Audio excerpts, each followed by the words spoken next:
नमस्कार रसिक हो. आज 28 ऑगस्ट 2021 महाकवी, कलाकार, सुप्रसिद्ध जर्मन साहित्यिक योहान वुल्फगांग गटे यांचा तसेच सुप्रसिद्ध उर्दू शायर रघुपती सहाय उर्फ फिराक गोरखपुरी यांचा आज जन्मदिवस. त्यांच्या स्मृतींना भावपूर्ण अभिवादन. रसिक हो, नवयुग साहित्य व शैक्षणिक मंडळ आयोजित 28व्या श्रावणी काव्यस्पर्धेच्या या पारितोषिक वितरण सोहळ्यात मी सीमा शिरीष गांधी सर्व काव्यरसिकांचे मनपूर्वक स्वागत करते. कविमैत्र हो, मुळात लेखन साहित्य हे वैश्विक आहे, म्हणजेच जगातील सर्वच भाषांमध्ये ते आहे. प्रत्येक मानवी जीवाच्या संवेदनांची आत्मिक परिभाषा ही सारखी आहे. सुख, दुःख, वेदना, आनंद, चिंता, भय, भीती, प्रीती, श्रद्धा, भक्ती, आसक्ती, मुक्ती अशा अनेक मानवी मनाच्या कंगोऱ्यांची स्पंदने, त्यांची उलघाल ही सारखीच असते. विवेकी संयमावर त्याची तीव्रता अवलंबून असते. पण या संवेदना व्यक्त करताना अंतर्मनातून जेव्हा वैचारिक शब्द भावभावना अक्षरांतून त्या व्यक्त होतात, तेव्हा त्या कल्लोळी मनभावनांचा आशयघन आणि काळजाला छेदून जाणारे मुक्त वास्तव्य विवेचन जे असते, तेच खरे वाङ्मयीन लेखन. काव्यरचना अक्षरबद्ध होते, तेच साहित्य असते. प्रत्येक मनभावनांचे ते प्रतिबिंब असते आणि ते सत्यार्थी असल्याने सर्वार्थाने सुंदर असते. रसिक हो, आज आपण अशाच मनभावनांच्या प्रतिबिंबांना गौरवान्वित करणार आहोत. आज इथल्या थोरवीला चंदनाचा गंध आला, आज इथल्या थोरवीला चंदनाचा गंध आला, कौतुकाने हा किनारा पावला आणि धन्य झाला. रसिक हो, प्रतिभावंत प्रज्ञाचक्षु कवींना, त्यांच्या लेखणीला आज आपण गौरवणार आहोत. नवयुग साहित्य व शैक्षणिक मंडळ आयोजित 28व्या श्रावणी काव्यस्पर्धा 2021 या स्पर्धेच्या प्रतिभावंत कवींचा कौतुकरूपी पारितोषिक वितरण सोहळा आज आपण ऑनलाईन साजरा करत आहोत. रसिको, नवयुग साहित्य व शैक्षणिक मंडळ आयोजित 28व्या श्रावणी काव्यस्पर्धेचा निकाल आपण कार्यक्रमाच्या शेवटी जाहीर करणार आहोत. देखणी ती पाऊले जिध्यासपंथी चालती, देखणी ती पाऊले जिध्यासपंथी चालती, वाळवंटातही जी स्वस्ती पद्मे रेखिती. रसिक हो, मी मान्यवरांना विनंती करते, दीप प्रज्वलन करावे. तमसो मा ज्योतिर्गमय ज्ञानदीप प्रज्वलित करता तिमिर लोप पावतो, साहित्याचे सेवक आम्ही दश दिशांना धावतो. रसिक हो, संस्थेचे सन्माननीय कार्याध्यक्ष, ज्येष्ठ लेखक, गझलकार प्राध्यापक तुकाराम पाटील, संस्थेचे अध्यक्ष माननीय ज्येष्ठ साहित्यिक राजा हेरराव सर, सल्लागार माननीय ज्येष्ठ साहित्यिक रमेश वाकनीस सर, ज्येष्ठ संचालक माननीय नंदकुमार मुर्डे सर, या सर्व मान्यवरांना मी दीप प्रज्वलन करण्याची विनंती करते.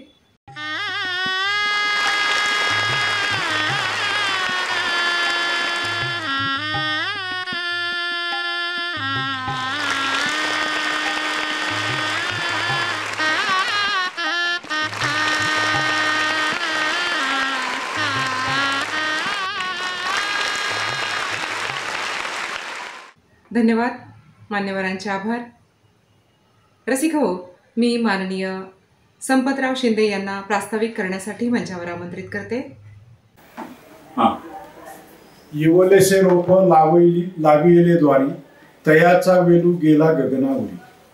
माऊलींच्या या काव्य पंक्तीला सार्थ ठरवले आहे ते 1983 साली स्वर्गीय प्राध्यापक माजी खासदार साहित्य रसिक रामकृष्ण मोरे सरांच्या हस्ते लावलेल्या नवयुगच्या या रोपाने आज 28व्या श्रावणी काव्य स्पर्धेमध्ये आपले सर्वांचे स्वागत मी संपत शिंदे, मंडळाचा संस्थापक संचालक या नात्याने अत्यानंदाने करत आहे.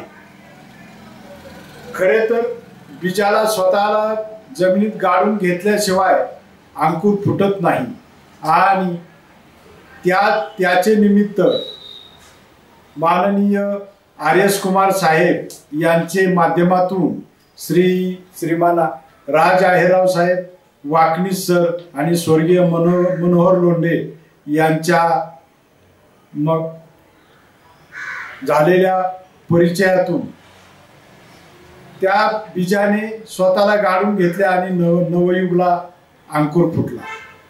आज वटवृक्षासारखा बहरला आहे तो. कालओघात तज्ज्ञ साहित्यिक तसेच रसिक पदाधिकारी संचालक यांच्या विशेष सहकार्याने व तुमच्या सर्व सहभागामुळे पिंपरी चिंचवड औद्योगिक नगरीला सांस्कृतिक आणि साहित्य नगरी म्हणून ओळख देण्यामध्ये नवयुगचा सिंहाचा वाटा आहे.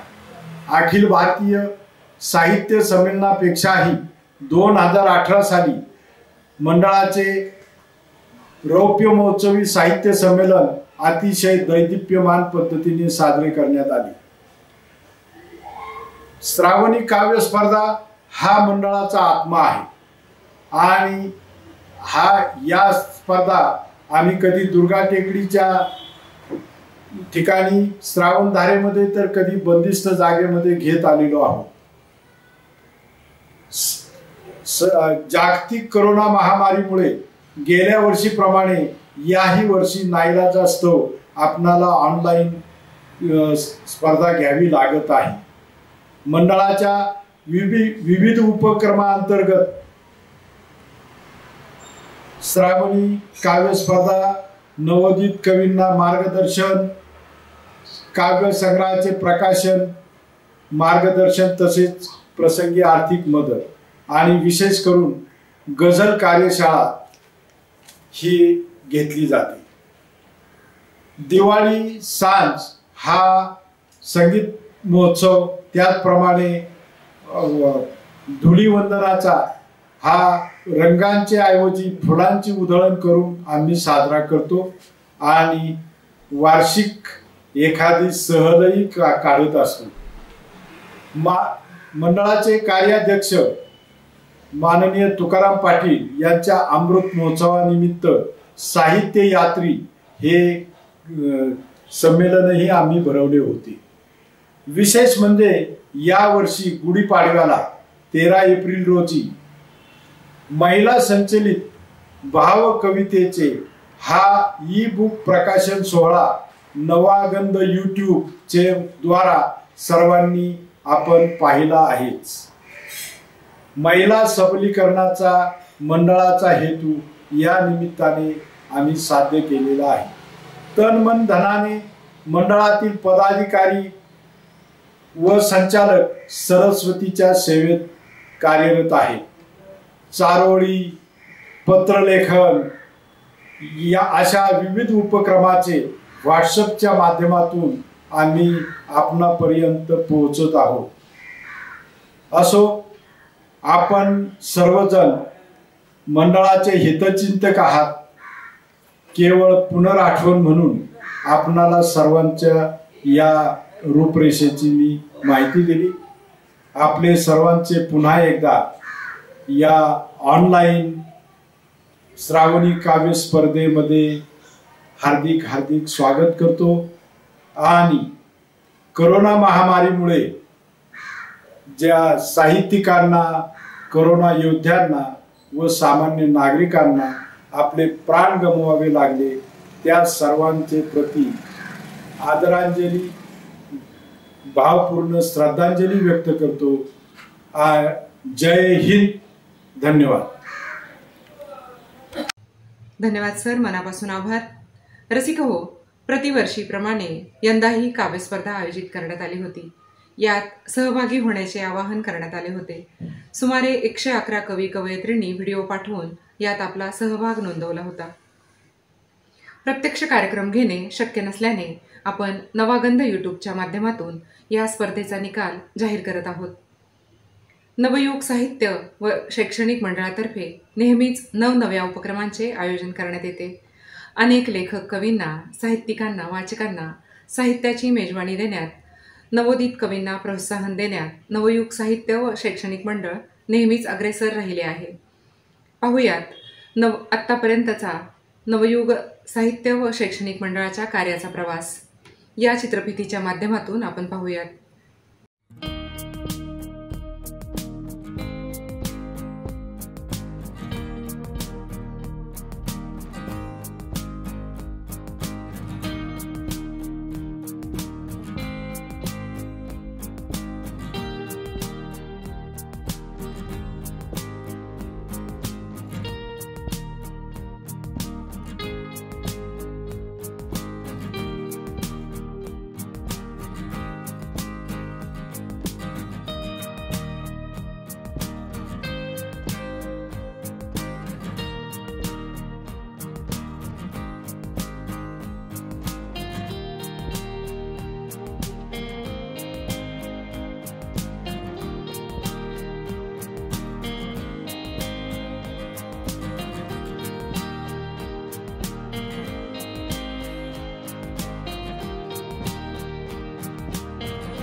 नवयुग साहित्य व शैक्षणिक मंडळाच्या संचालकांना मी विनंती करते मनोगत व्यक्त करावे. मी माननीय PB शिंदे सरांना मंचावर आमंत्रित करते. रसिक कवी बंधू भगिनी आणि आम्हा सर्वांना सतत आशीर्वाद देणारे ज्ञात अज्ञात असो त्या सर्व प्रेक्षकांचं, रसिकांचं आणि मान्यवरांचं ती प्रथमतः आमच्या नवयुग शैक्षणिक साहित्य मंडळ याच्या वतीनं स्वागत करतो. या नवयुग शैक्षणिक साहित्य मंडळाची सुरुवात कैलासवासी सन्माननीय रामकृष्ण मोरे साहेब यांच्या प्रेरणेतून आम्ही हे मंडळ सुरू केलं आणि त्यासाठी आमच्या संस्थेचे सर्व संचालक हिरीने भाग घेऊन या संस्थेची उत्तरोत्तर कशी प्रगती होईल अशा पद्धतीनं त्यांनी कार्य केलेलं आहे. त्याचबरोबर या मंडळाच्या वतीनं दरवर्षी श्रावणी काव्य स्पर्धा आम्ही आयोजित करतो. यावर्षी सुद्धा श्रावणी काव्य स्पर्धा आयोजित केलेली आहे. यामध्ये असंख्य कविता आलेल्या होत्या. त्या कविता इतक्या सुंदर होत्या की कोणती कविता आणि दुसरी कविता तुलना करणं हे अतिशय परीक्षांना अतिशय जड झालं. तरीसुद्धा स्पर्धा म्हटलं की यश अपयश हे ठरलेलं असतं आणि म्हणून सर्व विजेत्या कविवरांचं आणि सर्व सहभागी कविवरांचं या संस्थेच्या वतीनं प्रथमतः हार्दिक असं स्वागत करतो, त्यांचं अभिनंदन करतो. तसेच या मंडळाचे अध्यक्ष सन्माननीय राज आयरावजी यांनी आणि सर्व संचालक मंडळाने अहोरात्र कष्ट करून या मंडळाची उत्तरोत्तर प्रगती कशी होईल यासाठी ध्यान घेतलेला आहे आणि म्हणून हे मंडळ आज अविरतपणे 27 वर्ष या पिंपरी चिंचवड नवनगर प्राधिकरण विकास विभाग यामध्ये हे कार्यरत राहिलेलं आहे. कुठल्याही प्रकारचं येणाऱ्या प्रत्येक घटकाला, मग तो सामान्य कवी आहे का, खेडेगावातला आहे का, सुशिक्षित आहे का, अशिक्षित आहे का, असा आम्ही कोणताही भेदभाव ठेवत नाही. फक्त त्याचं काव्य, कविता, त्यातला मजकूर, त्यातला आशय आणि त्यातून मिळणारा संदेश हा पाहिला जातो आणि त्याच्यातून आम्ही या कवींची पारितोषिकासाठी निवड करतो. तरी पुन्हा एकदा या विजेत्या पारितोषिक कविवरांचं आणि या संमेलनामध्ये सहभागी असलेल्या सर्व कविवरांचं आमच्या संचालक मंडळ नवयुग शैक्षणिक साहित्य मंडळ यांच्या वतीनं पुनश्च त्यांचे आभार मानतो, त्यांना धन्यवाद देतो. त्यांनी याच पद्धतीनं आमच्या या मंडळाच्या कार्यक्रमामध्ये सतत सातत्यानं सहभागी व्हावं. तसे आपल्या अपटेष्ट मित्रांना सुद्धा याच्यामध्ये भाग घेण्यास प्रवृत्त करावं, जेणेकरून अगदी सामान्य स्तरातील खेडेगावातील मुलगा सुद्धा व्यक्ती सुद्धा याच्यामध्ये सहभागी झाला पाहिजे की जेणेकरून त्याची जी प्रतिभाशक्ती आहे तिला वाढीला वाढ मिळतो. गतवर्षी आमच्याकडे 10वीतला मुलगा बुलढाण्याला आलेला होता, त्याला सुद्धा पारितोषिक मिळालं. म्हणजे असं काही नाही आहे इथं, आमच्यामध्ये पार्शियल सगळं असतं. जी व्यक्ती आपलं काव्य सादर करेल त्यातला आशय, गर्भितार्थ, जनतेला जाणारा संदेश, राष्ट्राविषयी असणार त्यातनं प्रेम, असं काही जी नवीन काही उत्पत्ती होत असेल तर त्या कवितांना आम्ही जास्तीत जास्त प्राधान्य देतो. आणि म्हणून पुनश्च सर्व कविवरांचं सहभागी विजेते, पारितोषिक विजेते कविवर्ग, तसेच संचालक मंडळ ज्यांनी आम्हाला बराच वेळ सहकार्य केलेलं आहे, तसेच सर्वात महत्त्वाचा असणारा रसिक मायबाप, तुम्ही सर्वांनी आम्हाला दाद दिली म्हणून आम्हाला आमच्या कविवर्यांना, आमच्या कवींना नवीन नवीन कविता करण्याची स्फूर्ती येते आणि त्यातूनच आमचे मंडळालाही काम करण्यास अतिशय स्फूर्ती देते. म्हणून पुनश्च सर्व श्रोते मंडळीचं आम्ही नवयुग शैक्षणिक साहित्य मंडळाच्या वतीनं हार्दिक अभिनंदन करतो. धन्यवाद. धन्यवाद सर. रसिक हो, सुमने होऊनी गळूनी पडावे प्रभूच्या पदकमळाशी. सुमने होऊनी गळून पडावे प्रभूच्या पदकमळाशी. देह झिजावा अखंडितहा काव्य साधनेशी. साहित्य लेखन ही एक तपश्चर्या आहे. ती केल्यावरच सरस्वतीची प्रतिभा आणि वरदहस्त लाभतो. रसिको, या ऑनलाईन पारितोषिक वितरण समारंभात आपण काही स्पर्धकांच्या कवितांचा आस्वाद घेणार आहोत. वेळेच्या मर्यादेमुळे आपण सर्व कवींच्या कविता सादर करू शकत नाही, परंतु काही प्रातिनिधिक स्वरूपातील कविता येथे निश्चितच सादर करू शकतो. कविता सादर करण्यासाठी मी मंचावर आमंत्रित करते माननीय कवयित्री जयश्रीताई श्रीखंडे यांना. नमस्कार. नवयुग साहित्य व शैक्षणिक मंडळ आयोजित श्रावणी काव्यस्पर्धेमध्ये मी सौ जयश्री श्रीखंडे, राहणार चिंचवड, पुणे, माझी स्वरचित कविता सादर करीत आहे. कवितेचं शीर्षक आहे माझा काय गुन्हा झाला. मी आहे तरी कोण, मी आहे तरी कोण, नाही तो नाही ती, नाही तो नाही ती. स्वीकारलंय मी या शरीराला, स्वीकारलंय मी या शरीराला. कदाचित हीच असेल का नियती, कदाचित हीच असेल का नियती. मलाही आहे तहानभूक, मलाही आहे तहानभूक, बुद्धी शरीर व मनाची. शिकून सवरून कमावून अपेक्षा फक्त सामान्य जीवनाची, अपेक्षा फक्त सामान्य जीवनाची. असले जरी मी किन्नर, असले जरी मी किन्नर, माझा काय गुन्हा झाला, माझा काय गुन्हा झाला. माणूस म्हणून जगण्याचा माझा हक्कच डावलला, माणूस म्हणून जगण्याचा माझा हक्कच डावलला. सलतात तुच्छतेच्या नजरा, सलतात तुच्छतेच्या नजरा, घाव घालतात हृदयाला, घाव घालतात हृदयाला. मिळतं प्रेम प्राणीमात्रांनाही, मिळतं प्रेम प्राणीमात्रांनाही. येत नाही किन्नरांच्या वाट्याला, येत नाही किन्नरांच्या वाट्याला. असू दे शरीराचं वेगळेपण, असू दे शरीराचं वेगळेपण, पण मीही आहे माणूस, पण मीही आहे माणूस. समाजाच्या सुंदर चौकटीतून मला वेगळे नका हो काढूस, मला वेगळे नका हो काढूस. मला का नाही मुभा, मला का नाही मुभा. मी कसं कोठे राहावे, मी कसं कोठे राहावे. माझ्या आयुष्याचे निर्णय इतरांनी का बरं घ्यावे, माझ्या आयुष्याचे निर्णय इतरांनी का बरं घ्यावे. मलाही हवं आहे कुटुंब, मलाही हवं आहे कुटुंब. आई वडील बहीण भावंड, आई वडील बहीण भावंड. त्यांच्या सुखी संसारातच पाहीन मी प्रेमाने मुलं नातवंड, त्यांच्या सुखी संसारातच पाहीन मी प्रेमाने मुलं नातवंड. या जीवनातील आनंदासाठी, या जीवनातील आनंदासाठी हवी आहे थोडीशी माणुसकी, हवी आहे थोडीशी माणुसकी. गुन्हा तर कोणाचाच नाही, गुन्हा तर कोणाचाच नाही. द्या थोडी प्रेम माया आपुलकी, द्या थोडी प्रेम माया आपुलकी. धन्यवाद. धन्यवाद ताई, मनापासून आभार. ध्येय दूर आहे म्हणून रस्ता सोडू नका, स्वप्न मनात धरलेलं कधीच मोडू नका. पावलोपावली येतील कठीण प्रसंग, फक्त चंद्रतारकांना स्पर्श करून जिंकण्यासाठी जमिनीला सोडू नका.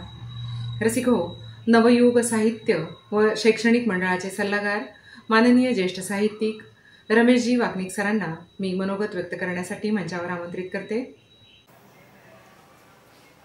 नमस्कार. नवयुग साहित्य आणि शैक्षणिक मंडळाच्या 28व्या श्रावणी काव्य स्पर्धेसाठी आपण सर्व कवी मित्र मैत्रिणी, आमच्या मंडळाचे सगळे संचालक यांना विनम्र अभिवादन करतो. मंडळाने ही श्रावणी काव्य स्पर्धा सातत्याने एकही वर्ष न चुकता हे 28 वर्ष अव्याहतपणे हा काव्य यज्ञ चालू ठेवलेला आहे. पुढेही तो असाच चालू राहणार आहे. आणि दरवर्षी यामध्ये काव्य स्पर्धेसाठी प्रवेश घेणाऱ्या नवनवीन कवी कवयित्रींची भर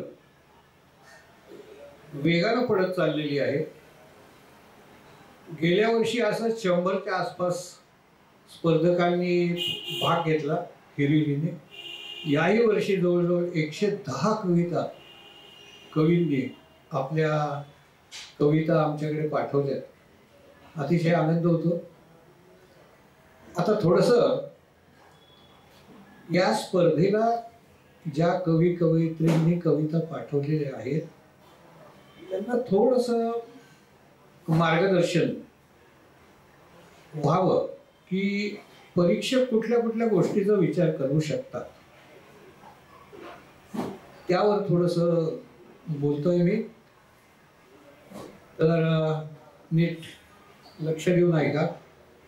एकतर पहिली गोष्ट, कविता ही म्हणजे अगदी आरत्यांपासून मंगलाष्टकापासून अगदी आजच्या आघाडीच्या कवितेपर्यंत, मुक्तछंद म्हणा, वैचारिक कवितेपर्यंत असं सगळे जे प्रकार आहेत ते सगळे कविताच आहे. परंतु आपण आपली कविता कुठल्या परिप्रेक्ष्यात ठेवतो, आपण स्वतःला कुठल्या परिप्रेक्ष्यात ठेवतो, त्यावरून तुमच्या कवितेचं मोठेपण अवलंबून असतं. याचा थोडक्यात अर्थ असा की नुसता काव्यात्मक विचार, ज्याला पोएटिक थॉट म्हणतात, तो पोएटिक थॉट म्हणजे काही कविता नसते. असं जर म्हटलं की पोएटिक थॉट म्हणजे खूप चांगले चांगले विचार आहेत, तर मग सुविचार तुम्ही पद्यात बांधले तर ती कविता होईल का? तर तसं काही नसतं. आणि प्रत्येक कवितेचं एक वैशिष्ट्य आहे. आता तुम्ही वृत्तबद्ध कविता लिहित असाल तर वृत्तबद्ध कवितेचं सर्वात महत्वाचं वैशिष्ट्य असं आहे की वृत्ताचे नियम, त्याचं व्याकरण, हे सगळे नियम पाळून सुद्धा, म्हणजे बंधनात राहूनही बंधनाच्या पलीकडचा आशय तुम्हाला व्यक्त करता आला पाहिजे. आणि ही मोठी ध्येय कवितेचं एक अतिशय वैशिष्ट्य आहे की किती मुक्तपणे तुम्ही बंधनात राहून बंधनाच्या पलीकडचं काही गोष्टी सांगता. कविता हा सर्व संस्कारांच्या पलीकडचा एक संस्कार आहे, हे लक्षात घ्या. आणि त्याप्रमाणे आपली कविता दरवेळेला तपासा. आज कविता लिहिली की लगेच ती कवी संमेलनात जाऊन म्हणेन, छापायला देईन, असं करू नका कृपया. मला गोनी दांडेकरांनी सांगितलेलं एक आठवतं की कविता लिहिल्यानंतर वर्ष 6 महिने तुमच्या डायरीत तशीच राहू द्या. अधूनमधून ती पुन्हा पुन्हा वाचा, गुणगुणा, आणि मग नंतर तुम्हालाच तुमच्या कवितेतले दोष आपोआप कळायला लागतील. हा झाला कवितेकडे बघण्याचा दृष्टिकोन. आणि प्रत्येक कवितेचं मुक्तछंदाला एक आंतरिक लय आहे, आशयनिष्ठ अशी ती लय असते. त्याप्रमाणे आपली कविता जाते की नाही. दुसरं आणखी एक गोष्ट अशी आहे की आता श्रावण महिना म्हटलं की बहुतेक गेल्या वर्षी मला एक अनुभव आला की श्रावण महिना म्हटलं की सगळीकडे घटकेत ऊन पडतं, घटकेत पाऊस पडतो, याचं चित्रण. आणि मग निसर्गाचं चित्रण म्हणलं की काय, धरती हिरवा शालू नटली, अशीच धरती दिसते का सगळ्यांना? थोडंसं वेगळं पाहण्याचा जर आपण प्रयत्न केला की सांकेतिकतेच्या पलीकडे जाऊन आपल्याला श्रावणाचं निसर्ग आपल्याला कवितेत मांडता येतोय का? जितकं निसर्गाच्या जवळ जाल तुम्ही तितकं आशय संपन्न अशी कविता तुम्ही लिहू शकाल, असं मला वैयक्तिकपणे वाटतं. तर एवढं बोलून मी माझे 4 शब्द थांबवतो आणि आपल्या सर्वांना, विशेषतः एरी लिहिण्यात भाग घेतलेल्या प्रत्येक कवीला, कवयित्रीला अगदी मनापासून शुभेच्छा देतो. असेच लिहित राहा. लिहिता लिहिताच आपल्या प्रत्येक व्यक्तीमध्ये, म्हणजे रामदास स्वामींनी म्हटलेलं आहे की जेथे असं ती विशेष गुण तेथे सद्गुरूचे अधिष्ठान, तयासी करावे नमन अत्यादरे.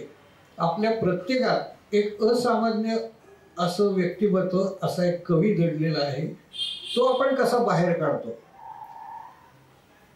म्हणजे मायकल एंजलोनी एक गोष्ट सांगितली होती की मी काही शिल्प बनवत नाही, दगडामध्ये ती आधीच असतात, मी फक्त नको असलेला दगड बाजूला करतो. तर आपल्या आतला असा कवी, असामान्य असा कवी आपण कसा दगड बाजूला करून आपणच पाहतो, हे मोठं कौशल्य आहे. आणि हे बघणं हा मोठा आनंद आहे. स्पर्धेत कुणाला बक्षीस मिळेल न मिळेल हा भाग अतिशय वेगळा, पण हे एक पॅशन आहे. आणि कविता हे पॅशन असू दे, कविता लिहित राहा आणि या कवितेकडूनच तुम्हाला बरंच शिकायला मिळेल आणि तुमच्याबरोबरच तुमच्या सहवासात आलेल्या प्रत्येकाला शिकायला मिळेल. एवढंच बोलतो, थांबतो. धन्यवाद. धन्यवाद सर, मनापासून आभार. असं म्हणतात, काव्य हा कवीचा हुंकार असतो. कवी आपलं नवसृजन भावनांमध्ये लपेटून प्रकट करत असतो, व्यक्त करत असतो. कविता सादर करत आहेत माननीय कवी चंद्रशेखर धर्माधिकारी. नमस्कार.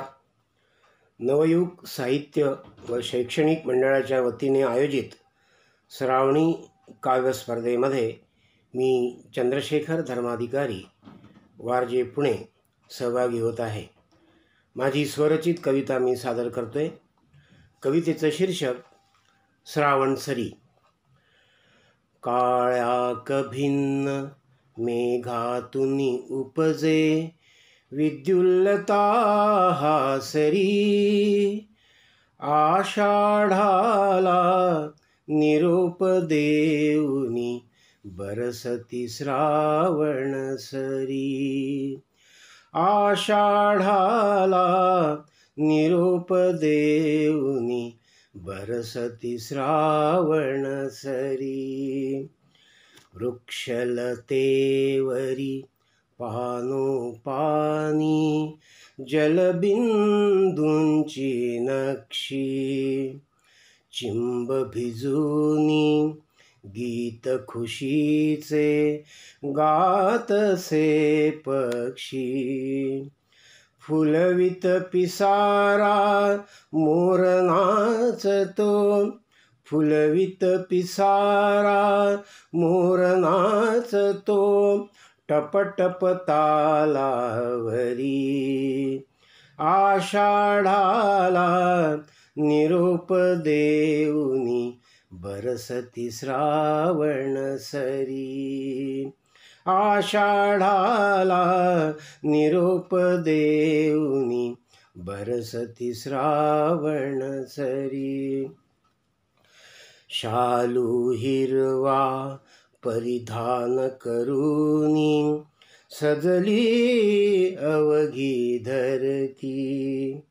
धूप छाव हा पदर विराजे डोंगर माथ्यावरती. शुभ्र धवल जलधारा शोभे, शुभ्र धवल जलधारा शोभे, मौक्तिक माळे परी. आषाढाला निरोप देऊनी बरसती श्रावण सरी. इंद्रधनुच्या सभामंडपी जमले देवादिक पर्वतशी. धन्यवाद सर. नवयुग साहित्य व शैक्षणिक मंडळाच्या सचिव माननीय माधुरीताई ओक यांना मी मनोगत व्यक्त करण्यासाठी मंचावर आमंत्रित करते. नमस्कार, मी माधुरी ओक, नवयुग साहित्य व शैक्षणिक मंडळाची संस्थापिका आणि सचिव गेली 27 वर्ष कार्यरत आहे. हे काम करत असताना मला मनस्वी आनंद होतोय की आमचं संचालक मंडळ सगळ्यांना बरोबर घेऊन काम करतं. आणि विशेष म्हणजे आपण आता ऐकलं असेल की आमच्या महिलांच्या हस्ते ईबुक प्रकाशन झालेलं आहे. महिलांच्या हस्ते ईबुक प्रकाशन झालेलं आहे.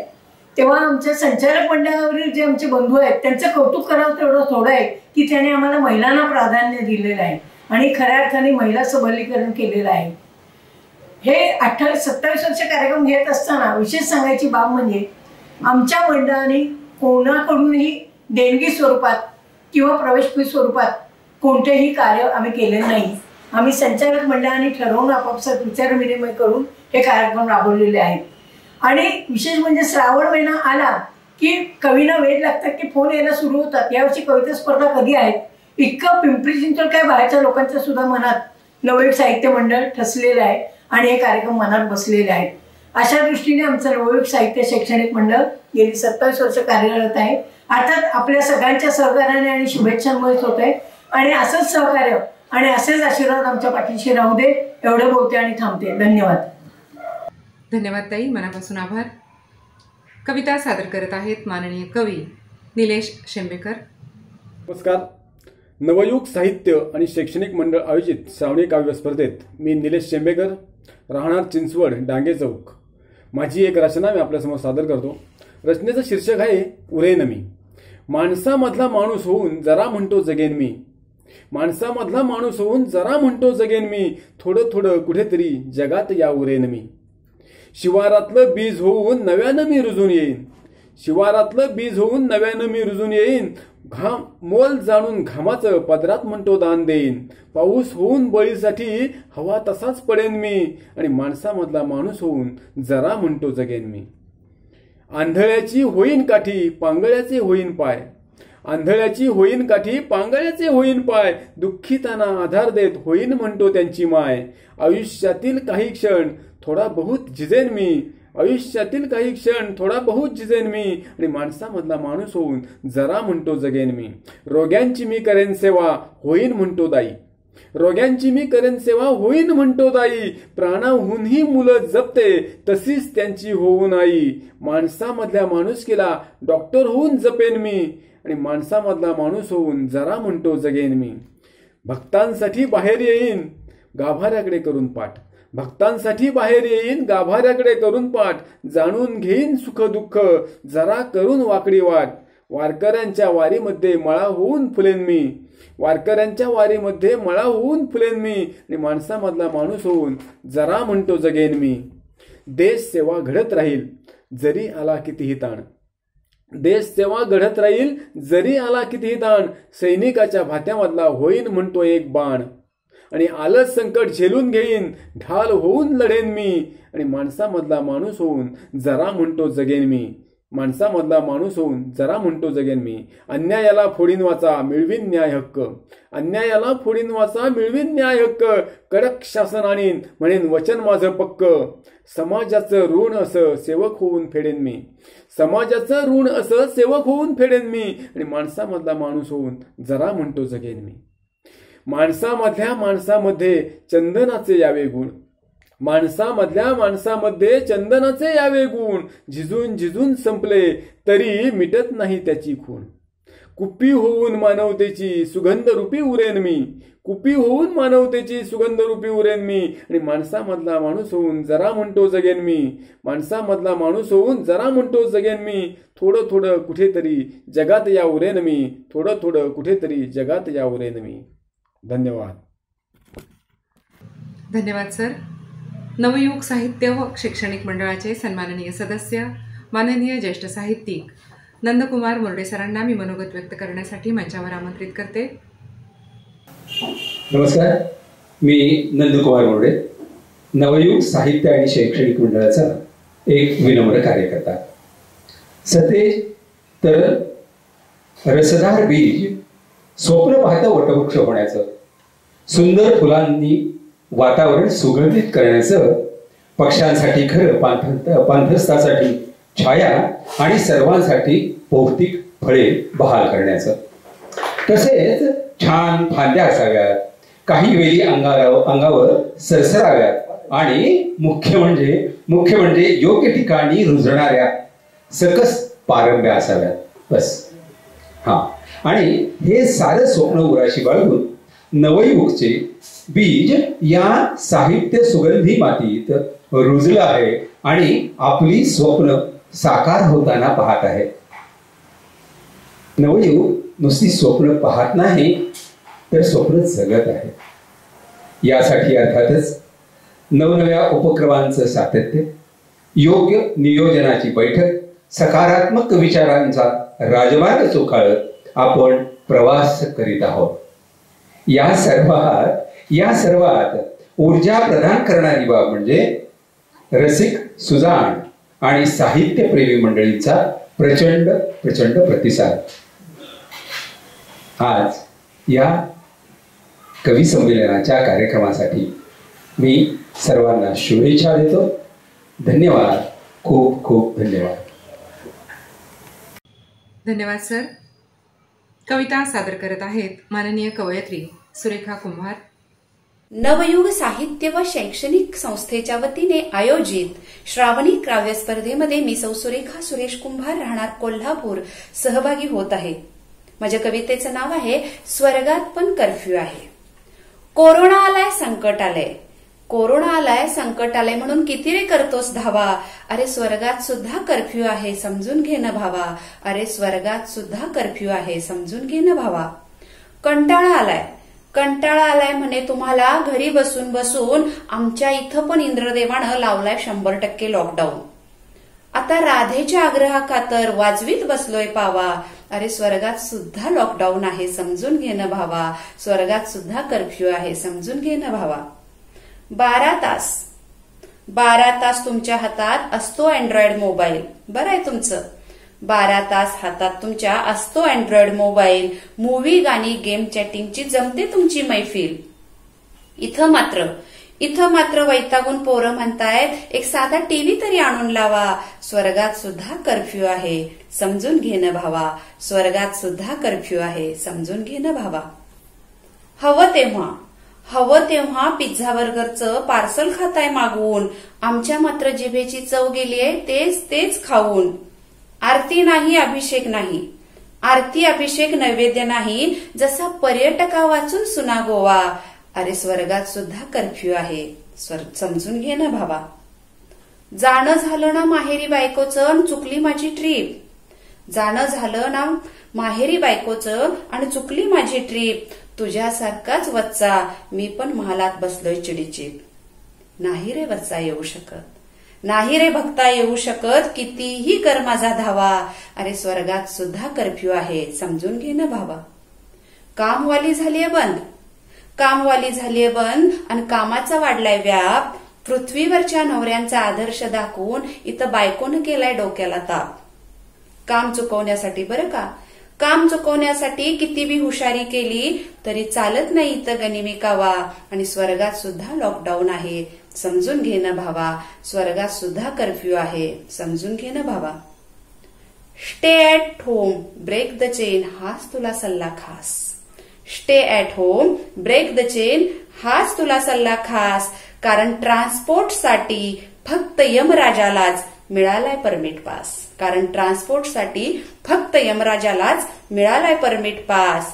म्हणून सांगतो मित्रा, म्हणून सांगतो भक्ता, करू नको डायल माझा नंबर. कारण स्विच ऑफ आहे माझी सेवा आणि स्वर्गात सुद्धा.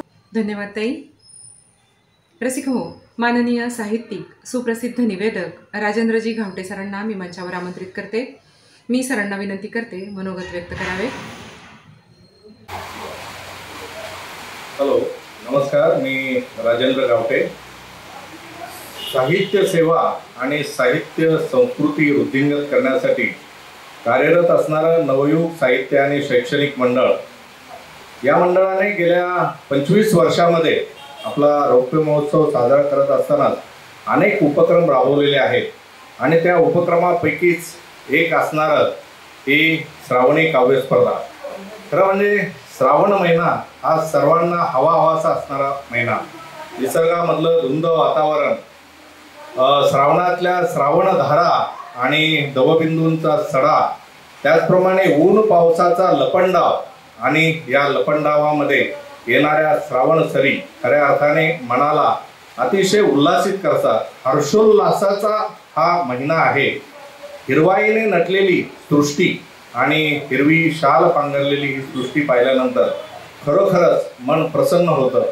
आणि या महिन्याच्या या महिन्याच्या व्रतवैकल्याच्या आणि सण उत्सवांचा हा महिना आणि या महिन्याच्या पार्श्वभूमीवर नवयुग साहित्य आणि शैक्षणिक मंडळाच्या वतीनं प्रतिवर्षी श्रावणी काव्य स्पर्धा घेतली जाते. या श्रावणी काव्य स्पर्धेच्या माध्यमातून महाराष्ट्रातील विविध कवींनी आपल्या कविता सादर केलेल्या आहेत.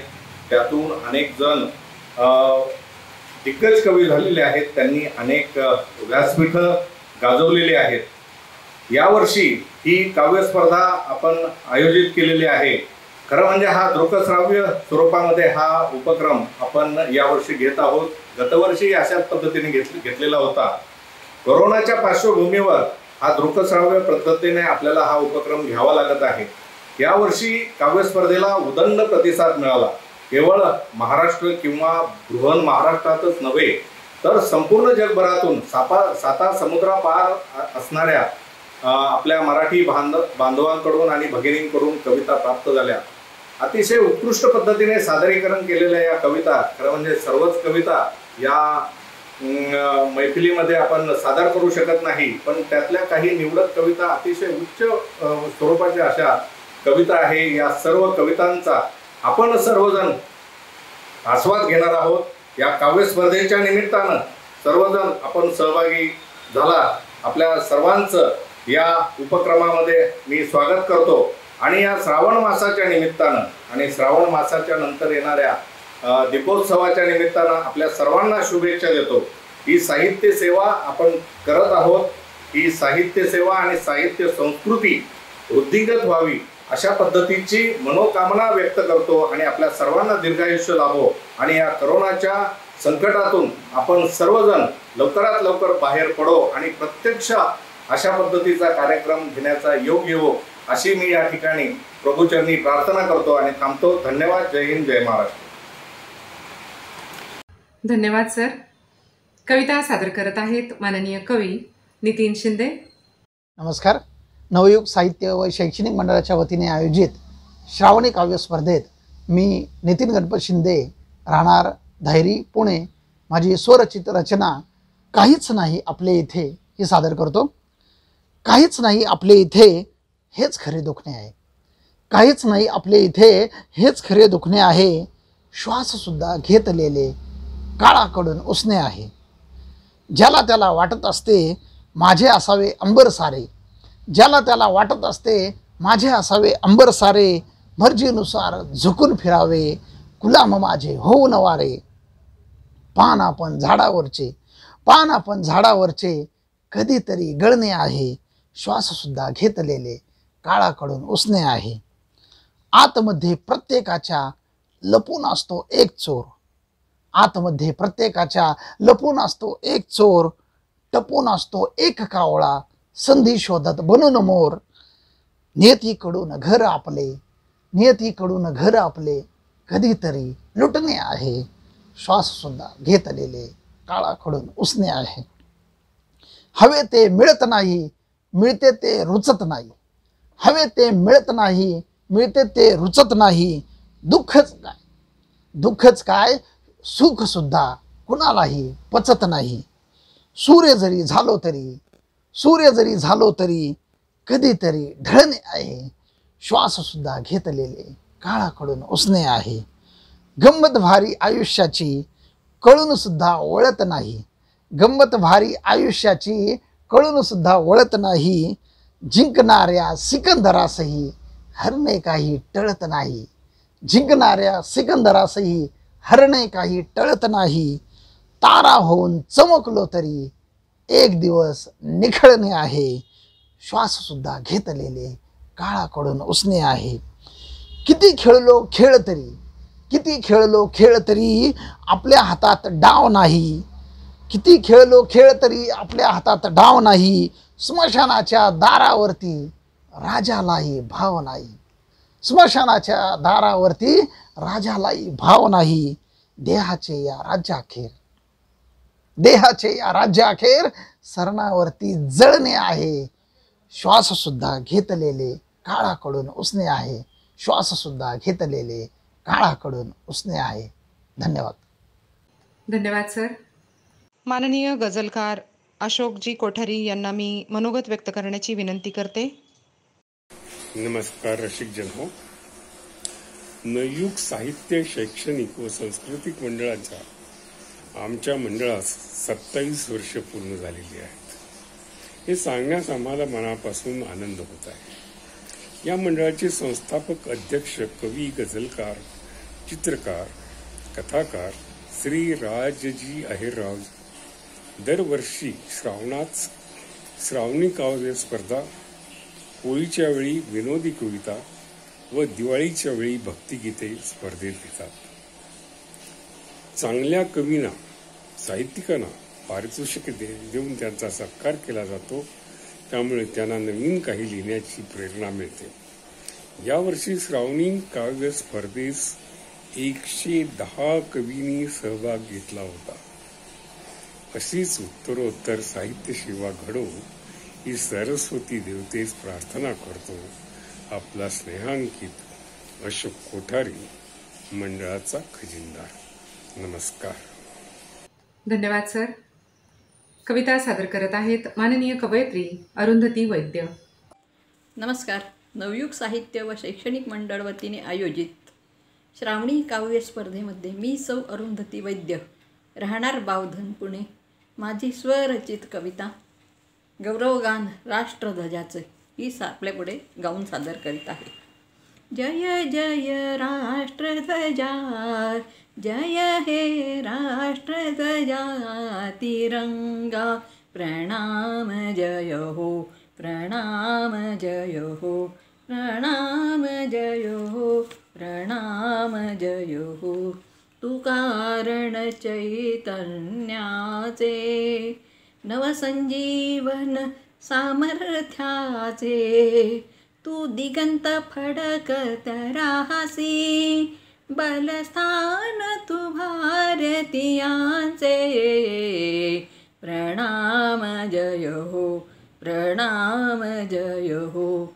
तव मान राखण्यासाठी कैकांच्या यज्ञवेदी आहुती, तव मान राखण्यासाठी कैकांच्या यज्ञवेदी आहुती. दारातीर्थी वीर जे पडले, परी साहसासीना डगमगले. प्रणाम जय हो, प्रणाम जय हो, प्रणाम जय हो.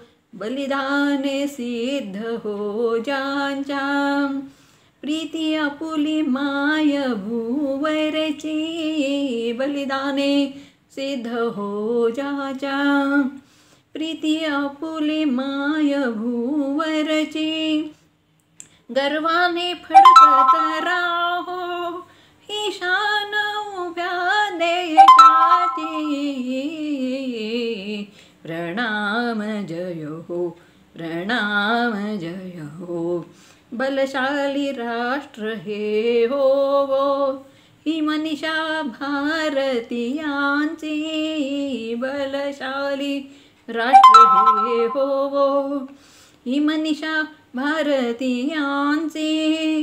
तुझ मान वंदना देता, उन्नत हो आमुचा माथा. प्रणाम जय हो, प्रणाम जय हो, प्रणाम जय हो, प्रणाम जय हो. जय जय हे राष्ट्रध्वजा तिरंग. धन्यवाद ताई. तसेच कविता सादर करत आहेत माननीय कवयित्री रेणुका राजेश हजारे. नमस्कार. नवयुग साहित्य व शैक्षणिक मंडळाच्या वतीने आयोजित श्रावणी काव्य स्पर्धेमध्ये मी रेणुका हजारे, राहणार चिंचवड, पुणे, माझी स्वरचित कविता सादर करते आहे. माझ्या कवितेचे शीर्षक आहे श्री. फक्त वय झाले म्हणून लग्न करून देणे. फक्त वय झाले म्हणून लग्न करून देणे शारीरिकदृष्ट्या सक्षम आहे की नाही याचे कुणालाच नसते काही घेणे देणे. फक्त वय झाले म्हणून लग्न करून देणे शारीरिकदृष्ट्या सक्षम आहे की नाही याचे कुणालाच नसते काही घेणे देणे. खरंच खरंच इतके सोपे असते का हो पत्नी होणे. खरंच खरंच इतके सोपे असते का हो पत्नी होणे. मातृत्व पेलवण्याची क्षमता नसताना देखील मुलास जन्म देणे.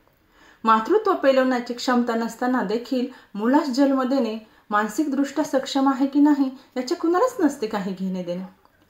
मानसिकदृष्ट्या सक्षम आहे की नाही याचे कुणालाच नसते काही घेणे देणे. खरंच खरंच इतके सोपे असते का हो आई होणे. खरंच खरंच इतके सोपे असते का हो आई होणे. स्वतःचे घर सोडून ती आलेली असते. स्वतःचे घर सोडून ती आलेली असते. सर्वांना आनंदी ठेवत दिवसरात्र झिजत असते. स्वतःचे घर सोडून ती आलेली असते. सर्वांना आनंदी ठेवत दिवसरात्र झिजत असते. स्वतःसाठी जगणे मात्र विसरून जात असते. स्वतःसाठी जगणे मात्र विसरून जात असते. पण याचे कुणालाच नसते काही घेणे देणे. पण याचे कुणालाच नसते काही घेणे देणे. खरंच खरंच इतके सोपे असते का हो सून होणे. खरंच खरंच इतके सोपे असते का हो सून होणे. अनेक रूपे अनेक भूमिका घेऊन ती जगत असते. अनेक रूपे अनेक भूमिका घेऊन ती जगत असते. हातावरची मेहंदी डोक्यावर कधी येते तिलाच कळत नसते. अनेक रूपे अनेक भूमिका घेऊन ती जगत असते. हातावरची मेहंदी डोक्यावर कधी येते तिलाच कळत नसते. संपूर्ण आयुष्य ती घरासाठी राबत असते. संपूर्ण आयुष्य ती घरासाठी राबत असते. पण याचे कुणालाच नसते काही घेणे देणे. खरंच इतके सोपे असते का हो स्त्री होणे? खरंच इतके सोपे असते का हो स्त्री होणे? धन्यवाद. धन्यवाद ताई, मनापासून आभार. रसिक हो, कविता सादर करण्यासाठी मी मंचावर आमंत्रित करते माननीय कवयित्री विशाखा कुलकर्णी यांना. नमस्कार. नवयुग साहित्य व शैक्षणिक मंडळाच्या वतीने आयोजित श्रावणी काव्य स्पर्धेमध्ये मी विशाखा कुलकर्णी चिंचवड माझी स्वरचित आला श्रावण श्रावण ही कविता सादर करते आहे. आला श्रावण श्रावण, आला श्रावण श्रावण, रूप साजिरे घेऊन नभ करी आनंदून, सप्तरंगांची कमान. आला श्रावण श्रावण, सृष्टी गेली मोहरून, सृष्टी गेली मोहरून, ल्याली हिरवाईच लेण, किती रूप ते देखण, जणू सृजनाच देण. आला श्रावण श्रावण, आला श्रावण श्रावण, व्रत वैकल्ये पूजन, ठेवा शुद्ध आचरण, श्रवणाची शिकवण. आला श्रावण श्रावण, आली माहेर वाशिण, सांगे पंचमीचा सण. आली माहेर वाशिण, सांगे पंचमीचा सण, झोके सुखाचे घेईन, मन भरून भरून. आला श्रावण श्रावण, अशी असते बहीण, अशी असते बहीण, बांधे राखीचे बंधन, जीव टाके ओवाळून, भाऊ करी तो रक्षण. आला श्रावण श्रावण, वेणुनादाची गधून, वेणुनादाची गधून, घनाची हो आठवण, दही काल्यात संपूर्ण, अवघे रंगती हे जन. आला श्रावण श्रावण, राजा सणांचा श्रावण, राजा सणांचा श्रावण, उत्साहाला येऊ धाण, सुखाची ही साठवण, सांगे श्रावण श्रावण, सुखाची ही साठवण, सांगे श्रावण श्रावण, सांगे श्रावण श्रावण. आला श्रावण श्रावण, आला श्रावण श्रावण. धन्यवाद. धन्यवाद ताई, मनापासून आभार. रसिक हो, कविता जगण्याच्या संवेदनशीलतेच्या अभिव्यक्तीला आकांक्षांचं आभाळ आंदन देते. भावनेचा हृदयस्पर्शी आविष्कार म्हणजे कविता. काव्य ही अशी कलाकृती आहे ज्यातून कवी आसमंत नव्हे तर संपूर्ण विश्वातील निर्जीव सजीव सर्व प्रकारच्या भावना आपल्या शब्दांतून मांडत असतो.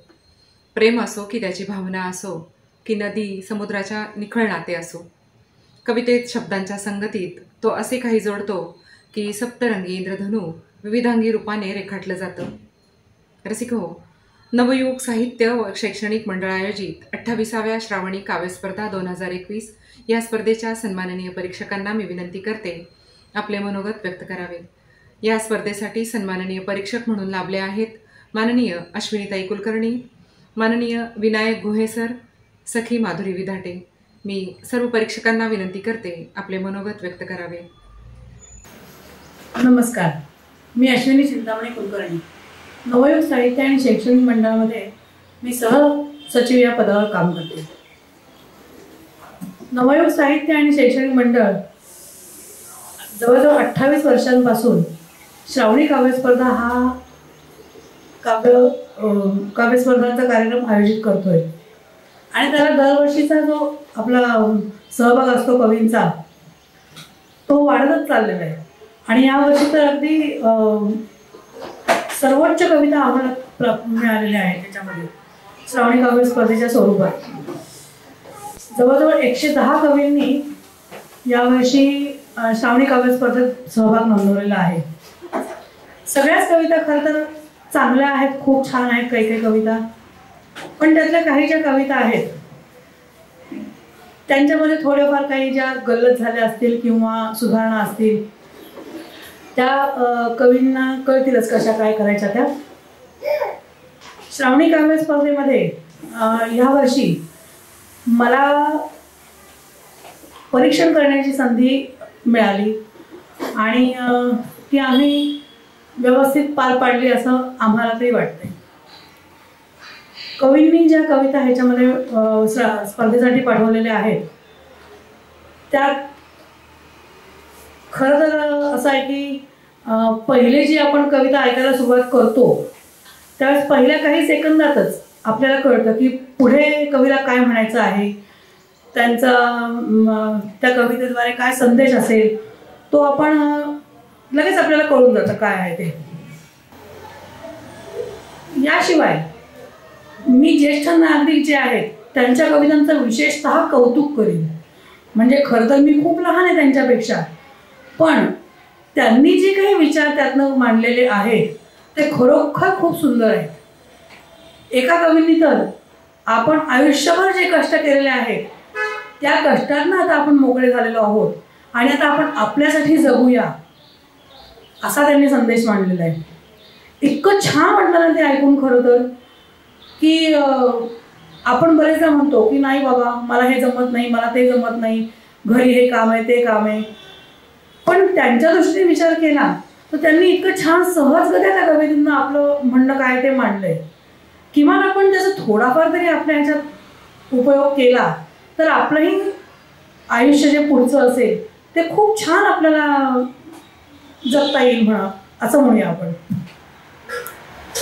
त्यानंतर आम्हाला एक कविता प्राप्त झाली होती, अशी होती ती कविता की ज्यामध्ये खूप नवीन विषय मांडला होता. नवीन म्हणजे किन्नरांचा विषय मांडला होता त्या कवयित्रीने आणि इतकं सुंदर त्यांनी ते हे केलेलं होतं की म्हणजे ते ऐकूनच असं वाटलं की अरे हा विषय सहसा कधी कवितांमध्ये घेतला जात नाही, पण ह्या कवयित्रीने मात्र खूप सुंदररित्या ती कविता सादरपण केली आणि विषयही खूप सुंदररित्या मांडला. आम्ही अशा सगळ्या कवितांचं विशेष कौतुक करतोय. खरं यावर्षी खूप लांबून लांबून कविता आपल्याला मिळाल्या, प्राप्त झाल्या. त्यामध्ये नुसतं महाराष्ट्रापुरतंच मर्यादित नव्हतं, तर बडोदा असेल, सायन हॉजे अमेरिकेतनं सुद्धा आपल्याला कविता प्राप्त झालेल्या होत्या. ह्या सगळ्या कवितांच्या मार्फत आणि जे आम्ही काम केलं ते इतकं छान असं सगळं खेळीमेळीच्या वातावरणात आम्ही केलं. खरं तर आमच्यासाठी पण हा सगळा नवीन प्रयोग आहे की ऑनलाईन कविता मागवणं आणि त्या सगळ्या एकत्र करणं, त्या सगळ्यांचं परीक्षण करणं नुसतं ऐकून. एरवी कसं आपण कविता जेव्हा कार्यक्रम घेतो तेव्हा समोर ते कविता कवी म्हणत असतात, त्याच्यामुळे आम्हाला ते समोरासमोर लगेच कळतं की काय त्यांचं लगेचच्या लगेच आम्हाला तिथल्या तिथे मार्क देता येतात. पण ह्या वर्षी मात्र न समोर कवीला बघता नुसतंच त्याच्या त्या व्हिडिओद्वारे आम्हाला परीक्षण करायचं होतं. हे आमच्यासाठी सुद्धा एक खरं तर ह्याचं काम होतं की अवघड काम होतं आमच्यासाठी खूप, पण आम्ही ते केलेलं आहे. तर आमच्या नवयुग साहित्य आणि शैक्षणिक मंडळामध्ये ज्या कवींनी आत्तापर्यंत कविता पाठवल्या आणि ह्या पुढेही पाठवणार आहेत तर त्या सगळ्यांना मी पुन्हा एकदा अभिनंदन करीन आणि दरवर्षी आम्हाला असाच उत्तमोत्तम तुम्ही प्रतिसाद द्यावात अशी मी अपेक्षा ठेवते आणि तुम्हाला सर्वांना शुभेच्छा देते. जय महाराष्ट्र. नमस्कार, मी विनायक गुहे, नवयुग शैक्षणिक व साहित्य मंडळ या मंडळावर गेली अनेक वर्ष सहकोषाध्यक्ष या पदावर कार्यरत आहे. यावर्षी झालेल्या मीटिंगमध्ये सर्व सभासदांच्या संमतीनुसार मला परीक्षक म्हणून नेमण्यात आलं. सर्वप्रथम मी त्यांचा आभारी आहे आणि त्याच परीक्षणासंदर्भात मी आज तुमच्याशी बोलणार आहे. तर नवयुग शैक्षणिक व साहित्य मंडळ बरेच वर्ष काम करतंय. नवीन जे कवी आहेत त्यांना शोधण्यामध्ये पण काम करते आणि त्यांच्या कविता प्रसिद्ध करण्यामध्ये पण काम करते. तर गेली अनेक वर्ष आपल्या कवितांचा प्रतिसाद जो होता तो हळूहळू वाढत होता, परंतु या वर्षी ज्या पद्धतीत वाढलेला आहे त्या पद्धतीत मला असं म्हणायला वाटतं की पुढच्या वर्षीचं जे उद्दिष्ट आहे ते कमीत कमी 150 ते 200 कवितांचं असेल, कारण या वर्षी 110 कविता आलेल्या आहेत आणि ह्या नवीन कोरोनाचा प्रकार आल्या कारणामुळे आपल्याला ही मोठी काव्य स्पर्धा घेता आली नाही ओपन ग्राउंड मध्ये, पण आपण सर्वांचे हे मागवले, व्हिडिओ मागवले होते. त्या याच्यामध्ये बऱ्याचशा लोकांनी अतिशय उत्कृष्टरित्या कविता सादर केल्या होत्या. आम्ही परीक्षक मंडळाने त्याच्यावर बराच काळ अभ्यास केला, विषय चर्चा झाल्या. त्या याच्यामध्ये आम्हाला बरेच असं प्रश्न पडले की बाबा ह्या सगळ्या एवढ्या सुंदर कविता छान लिहिलेल्या आहेत, छान म्हटलेल्या आहेत, कुठल्या कवितेला नंबर द्यावेत. तर सर्वप्रथम मी तुम्ही जे सर्व कवी ज्यांनी भाग घेतलेला आहे त्याच्यामध्ये ज्येष्ठ नागरिक आहेत, नवीन कवी आहेत आणि लहान बाल कवी पण आहेत, तर त्यांचं सगळ्यांचं आमच्या श्रावणी काव्य संमेलनामध्ये भाग घेतल्याबद्दल मी तुमचे हार्दिक आभार व्यक्त करतो आणि पुढच्या वर्षी तुमचा असाच प्रतिसाद राहील अशी अपेक्षा करतो. तरी आम्ही यावेळेस बराचसा अभ्यास करून काही कवितांना निर्णय घेऊन मार्क दिलेले आहेत आणि नंबर काढलेले आहेत. सर्व कविता चांगल्या आहेत, असं काही नाही की बाबा कुठली कविता खराब आहे कुठली नाही. तुम्ही प्रयत्न केलेला आहे, अतिशय उत्कृष्ट आहे, परंतु एक नाव देण्यापुरतं म्हणून आम्ही त्यातल्या काही छोट्या कविता आणि चांगल्या कविता ज्या सुंदर उत्कृष्टरित्या त्यांनी म्हटलेल्या आहेत, सादर केलेल्या आहेत, त्यांचे विषय चांगले आहेत, या संदर्भाने आधारित असे गुण देऊन आम्ही क्रमांक दिलेले आहेत. तरी मी विनायक गुहे आपले हार्दिक अभिनंदन करतो, जे तुम्ही आलेला आहात, पहिला नंबर, दुसरा नंबर, तिसरा उत्तेजनार्थ वगैरे, आणि बाकी कवींचे पण सहभाग घेतल्याबद्दल हार्दिक आभार व्यक्त करतो. धन्यवाद.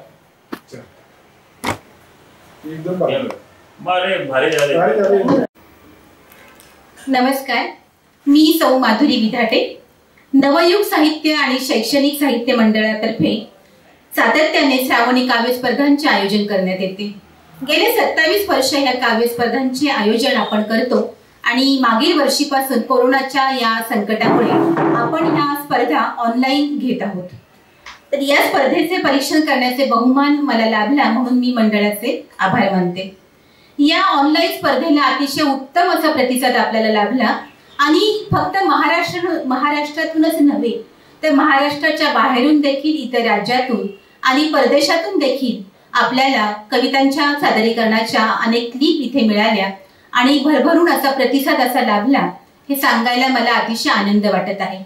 आणि यामध्ये एक अतिशय उल्लेखनीय अशी बाब की महिलांचा सहभाग याच्यामध्ये लक्षणीय असा आहे आणि त्याचबरोबर ज्येष्ठ नागरिक संघातील ज्येष्ठ नागरिकांचा उत्साह देखील अगदी दाद देण्याजोगाच आहे. या निमित्ताने त्यांचे व्हिडिओ आम्हाला इथे, कवितांच्या सादरीकरणाचे व्हिडिओ आम्हाला पाहायला मिळाले आणि त्यामुळे या वेगवेगळ्या भावभावना व्यक्त करणाऱ्या या कविता इथे ऐकायला देखील मिळाल्या. कविते सगळे जीवन भासे, सुरेल जीवन गाणी, मधुमासी कोकिळ छेडे जसे मधुर तराणी, शब्दांची हवी अखंड सोबत हीच मनी अभिलाषा, कवितेच्या जगात जगावे हीच मनी आकांक्षा, हीच मनी आकांक्षा. अशीच आकांक्षा घेऊन इथे अनेक कविजन, थोडके नव्हे तर 110 कविजन या काव्य स्पर्धेच्या माध्यमातून या स्पर्धेमध्ये सहभागी झालेले आहेत. आणि या कवितांमध्ये जेव्हा आम्ही परीक्षणासाठी या कवितांचे सगळे व्हिडिओ पाहिले त्यावेळेला असं लक्षात आलं की जेवढ्या संवेदनशील, भावपूर्ण, अगदी प्रणय, प्रेम, पाऊस अशा उत्कट भावनांची अभिव्यक्ती करणाऱ्या कविता जशा ह्याच्या स्पर्धेमध्ये आल्या, त्याचबरोबर आजूबाजूच्या भीषण परिस्थितीचे पडसाद उमटणाऱ्या, तसेच कोरोना काळाच्या थोड्याशा निराश मनस्थितीचे वर्णन करणाऱ्या, आत्ताच नुकताच आलेल्या पूर परिस्थितीचे भीषण परिणाम दाखवणाऱ्या अशा देखील वास्तवदर्शी कविता आम्हाला या सादरीकरणातून ऐकायला मिळाल्या आणि कविमन म्हणजे समाज मनाचा आरसा हे पुन्हा एकदा ह्यातून अधोरेखित झालं. तर या अशा विविध काव्यपुष्पांचा सुगंध, थोड्या नव्हे तर 110 काव्यपुष्पांचा सुगंध या काव्यपुष्प मालेतून आम्हाला घेता आला. तर या काव्यसुमनांचा दरवळ तर आमच्या मनात कायम राहीलच, त्याचबरोबर तुमच्याही मनात राहावा अशी अपेक्षा मी व्यक्त करते.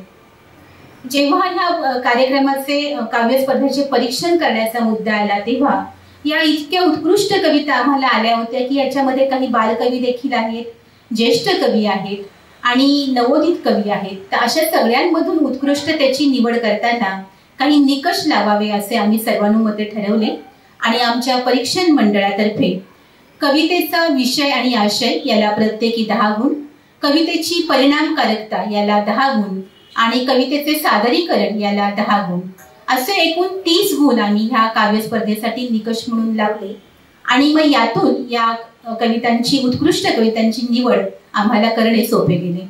तर हा फक्त एक निकष म्हणून आपल्या सगळ्यांसाठी होता. तर यातून आता जो परीक्षेतून जो आपल्याला रिझल्ट समोर येत आहे तो लवकरच आता आपण जाहीर करणार आहोत. पण मुख्य म्हणजे मला सांगायला तुम्हाला सगळ्यांना आनंद वाटेल की यामध्ये आपण सगळेजण उत्स्फूर्ततेने सहभागी झालात. आणि अजून एक गोष्ट की ज्येष्ठ नागरिक संघातून बहुसंख्येने वृद्ध, अतिवृद्ध असे म्हणावे असे नागरिक यातून सहभागी झाले. त्यांना या कवितेच्या सादरीकरणाच्या निमित्ताने, त्याच्या तयारीच्या निमित्ताने आनंदाचे 2 क्षण त्यांच्या आयुष्यात आले जे त्यांना उत्साह देऊन गेले, ऊर्जा देऊन गेले. तर हे देखील हे खूप मोलाची बाब मला ह्याच्या बाबतीत म्हणावी लागेल. तर अशा या सगळ्या सहभागी स्पर्धकांचे मी मनपूर्वक अभिनंदन करते. त्यांचा सहभाग तर मोलाचा आहेच, त्यामुळेच ही काव्य स्पर्धा यशस्वी होण्यासाठी मोलाचा हातभार लागलेला आहे. आणि त्याचबरोबर या काव्य स्पर्धेमध्ये जे यशस्वी विजेते सहभागी स्पर्धक आहेत त्यांचे देखील मी मनपूर्वक अभिनंदन करते आणि या सर्वांना आपल्या पुढील साहित्यिक प्रवासासाठी खूप खूप शुभेच्छा देते. धन्यवाद. धन्यवाद. परीक्षकांचे आभार. रसिको, असं म्हणतात, कवी असतो चातुर्याची मूर्ती, अमृताचा मेघ, नवरसाचा बोध आणि ही सारी भूषणं एकवटलेलं नवयुग साहित्य व शैक्षणिक मंडळाचे अध्यक्ष व ज्येष्ठ साहित्यिक कवी माननीय राजा हिरराव यांना मी मनोगत व्यक्त करण्याची विनंती करते. नमस्कार रसिको. नवयुग साहित्य व शैक्षणिक मंडळातर्फे आयोजित या 28व्या श्रावणी काव्य स्पर्धेमध्ये आणि आजच्या पारितोषिक वितरण समारंभामध्ये मी आपलं सर्वांचं मनपूर्वक स्वागत करतो. मित्रांनो, गेली 28 वर्ष सतत हे मंडळ कार्यरत आहे. आमच्या संचालक मंडळाच्या विचारातून आणि संबोधनातून आपल्याला कळलेच असेल की मंडळाने विविध प्रकारचे कार्य केलेले आहे आणि हे मंडळाचं सातत्य असंच पुढे राहावं आणि आपल्यासारख्या रसिकांकडून, कवींकडून आम्हाला असंच भरपूर दाद मिळावी, टाळ्या मिळाव्यात आणि काव्य मिळावे. जसे जसे आपण मंडळासाठी कार्य कराल, जसे जसे मंडळाला आपलं म्हणाल, तेवढे दिवस, तेवढे वर्ष अखंड हे मंडळ चालू राहणार आहे. मित्रांनो, यावेळेस आपण दुसरी वेळ ऑनलाईन काव्य स्पर्धा घ्यायची. यापूर्वी 25 काव्य स्पर्धा आपण स्टेजवर घेतलेल्या होत्या. संपूर्ण महाराष्ट्रातूनच नव्हे तर परदेशातून सुद्धा प्रचंड प्रतिसाद आम्हाला मिळत असतो आणि पुढेही मिळत राहणार आहे. हेच खऱ्या अर्थाने मंडळाचं यश आहे असं आम्हाला वाटते. आपल्या सर्वच कविता उत्कृष्ट होत्या. वास्तविक पाहता कविता म्हणजे कवीचं मूल असतं आणि कुठल्याही मुलाला किंवा कविताला चांगलं नाही हे कोणीच ठरवू शकत नाही किंवा म्हणू शकत नाही. मात्र जेव्हा स्पर्धेची वेळ येते त्या स्पर्धेमध्ये काही गोष्टी आपल्याला मान्य कराव्या लागतात किंवा आम्हालाही नाईलाजाने त्या गोष्टी आपल्यापर्यंत पोहोचवाव्या लागतात. स्पर्धेमध्ये आम्ही फक्त कविताच्या आशय किंवा विषयाचाच विचार करत नाही तर आलेल्या कवितांचा परिणामकारकता किती आहे, ते कविता समाजाच्या दृष्टीने किती उपयोगी आहे, कवितेमध्ये कुठला रस आहे, कवितेमध्ये कुठल्या प्रकारची लय आहे, कवितेमध्ये कुठल्या प्रकारचं देणं कवीला समाजाला द्यावं लागतं, त्या गोष्टी सुद्धा आम्ही विचार करतो. आणि सर्वात महत्वाचं असते सादरीकरण. जेव्हा तुम्ही तुमचीच कविता उत्कृष्टरित्या सादर करत नाही त्यावेळेस त्या कवितेवर तुमची पकड नसते असं आम्हाला वाटते.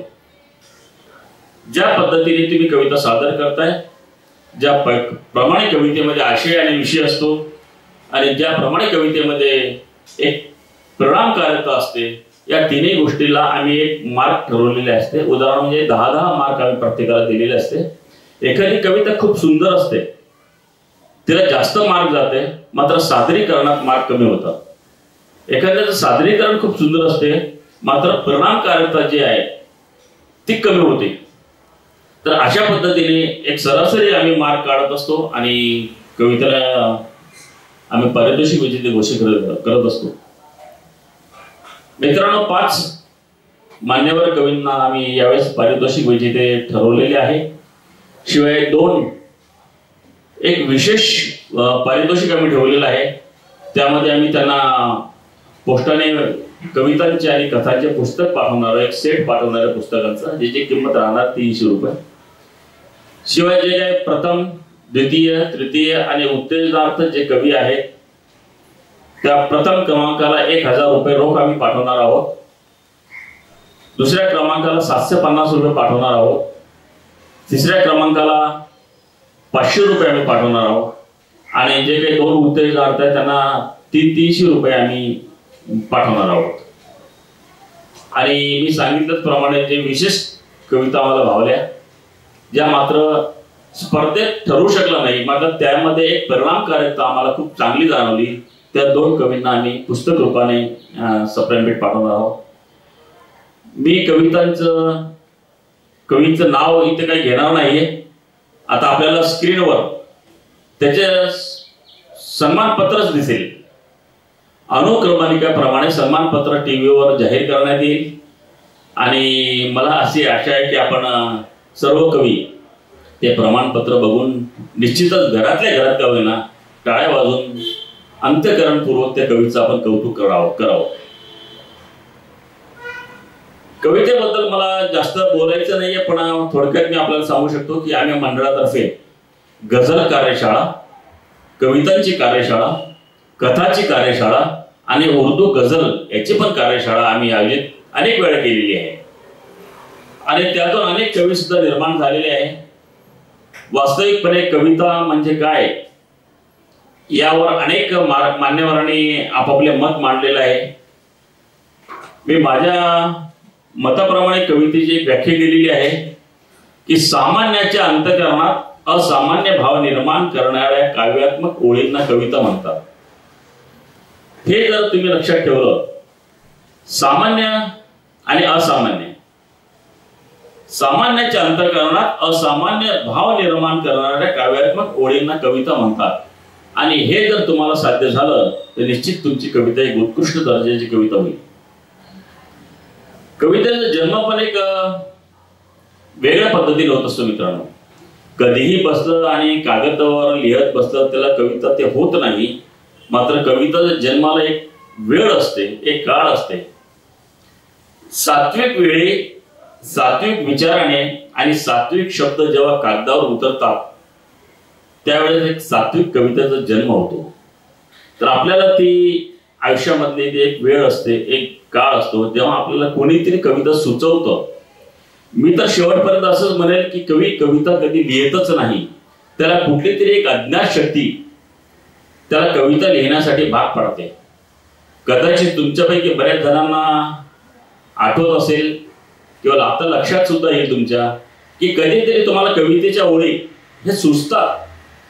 तुम्ही त्या जर उतरून घेतल्या कागदावर तर त्या ओळी अतिशय सुंदर कविता निर्माण करू शकतात. मात्र तुम्ही ती वेळ जर सोडली तर तुम्हाला काय आठवलं, तुम्हाला काय सुचलं त्या क्षणाला हे तुम्हाला नंतर आठवत सुद्धा नाही. तर असंच कवितेचं असते. आणि मी तर कवींना, प्रत्येक कवींना हेच सांगतोय की मुक्त छंद लिहा, छंदबद्ध लिहा, वृत्तबद्ध लिहा, कविता कशीही लिहा, मात्र आपली वृत्ती शाबूत ठेवून कविता लिहा. म्हणून मी असं सुद्धा म्हणत असतो की भावना मारून वृत्त सांभाळण्यापेक्षा वृत्त मारून भावना सांभाळलेलं केव्हाही श्रेष्ठ आहे. तर आपल्या या स्पर्धेच्या माध्यमातून या 2-3 गोष्टीच मला आपल्यापर्यंत सुचवायच्या होत्या. आणि सर्वात महत्वाचं म्हणजे कवी हा समाजाचा एक महत्वाचा घटक असतो आणि समाजाला सकारात्मक ऊर्जा देण्याचं काम तो करत असतो. कवी हा समाजाचा आरसा सुद्धा असतो. प्रत्येक साहित्यिक हा समाजाचा आरसा असतो. आणि आजचं प्रतिबिंब तो जो का अधोरेखित करतो ते उद्याच्या लोकांना समाजाचा आरसा दिसावा. म्हणजे आजचं तुमचं वर्तमान काळ आहे, हे उद्या भविष्य काळामध्ये वर्तमान काळाचं चित्रण प्रत्येक जण बघत असतात.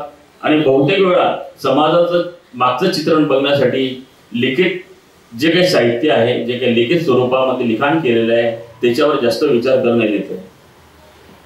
तर कवितेबद्दल 4 ओळीच मी आपल्या पुढे सांगतो की कवितेच्या पुढे शब्दबोध असतो, शब्दबोधाच्या पुढे अर्थबोध असतो आणि अर्थबोधाच्या पुढे भावबोध असतो आणि भावबोधाच्याही पुढे आपण जर गेलो तर खऱ्या अर्थाने त्याचा काव्यबोध होत असतो. काव्य आपण लिहून ठेवून देतो, मात्र मी प्रत्येक कवीला एक सांगेल की कविता लिहून ठेवण्याचा हा विषय नाहीये. तुमची कविता तुम्ही सतत वाचत राहा. जेवढ्या वेळेस तुम्ही तुमची कविता वाचाल, जेवढ्या वेळेस तुमची कविता ऐकाल, त्या वेळेस तुमच्यामध्ये कवितेमध्ये काहीतरी नाविन्य करण्याचं एक तुम्हाला एक मन होईल.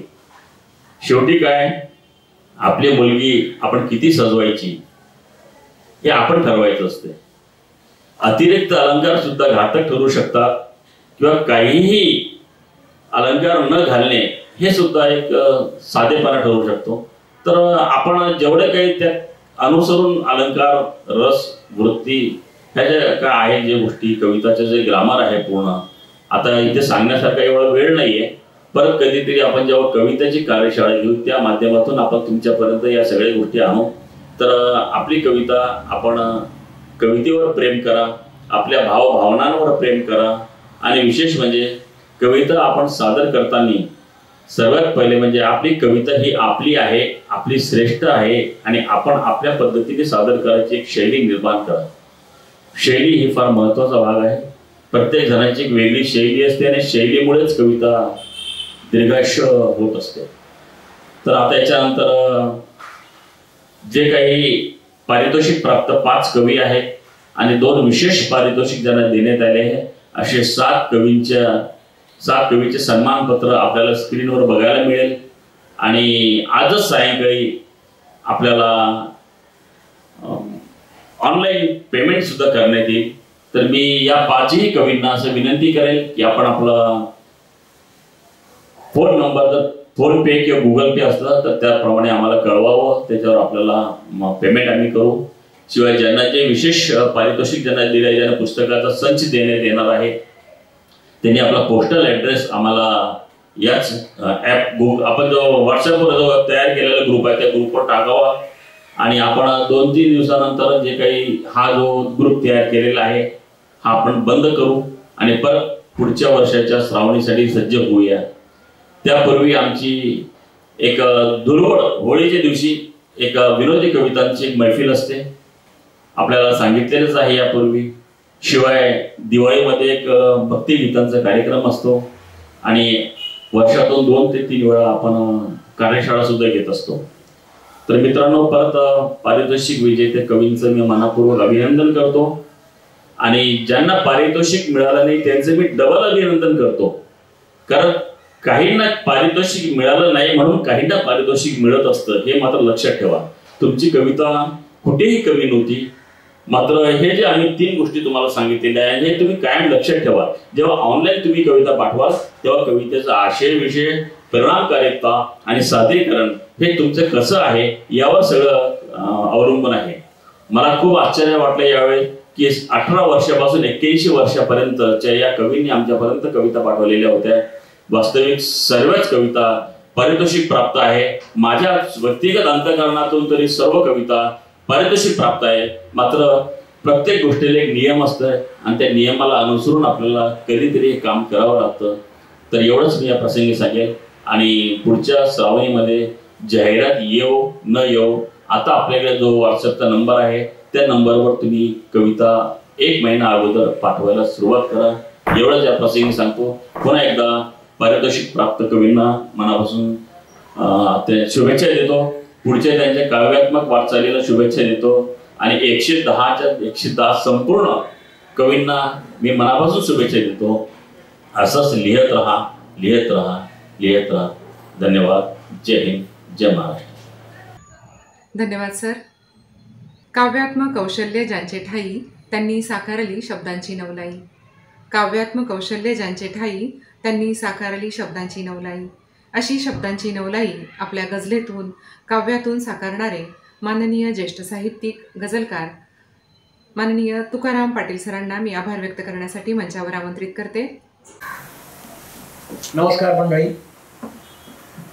नवयुग साहित्य शैक्षणिक मंडळाच्या श्रावणी काव्य स्पर्धेचा समारंभ आपण आता पूर्णपणे पार पाडलेला आहे.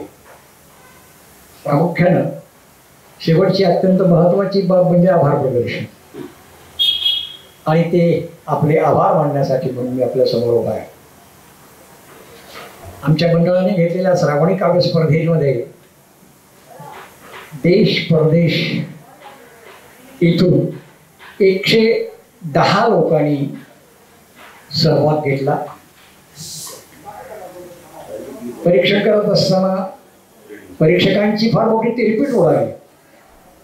इतका मोठा प्रतिसाद मिळणं ही अत्यंत महत्त्वाची बाब आहे, आणि आपण सगळ्यांनी हा प्रतिसाद देऊन आम्हाला आणि आमच्या मंडळाला फार उत्साह दिलेला आहे. प्रतिवर्षी आपण अशाच प्रकारचा प्रतिसाद घेत असता, आणि म्हणून आम्हाला आपल्या सर्वांचा एक मोठा अभिमान आहे. सर्वांनी जे सहकार्य केलं त्याबद्दल मी आपल्या सर्व सहकाऱ्यांचा किंवा सर्व सभासदांचा, सहभागी लोकांचा मनापासून आभारी आहे.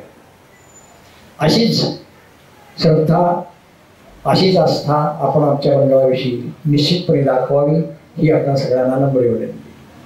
कार्यक्रमासाठी सहाय्य करणारी जी मंडळी आहे त्या सर्वांचे मी मनापासून आभार मानतो, आणि त्याचप्रमाणे आमच्या मंडळातील सर्व सदस्यांचे मी मनापासून पुन्हा एकदा आभार मानतो. धन्यवाद. धन्यवाद सर. रसिक हो, कविता म्हणजे अस्तित्वाचं गाणं.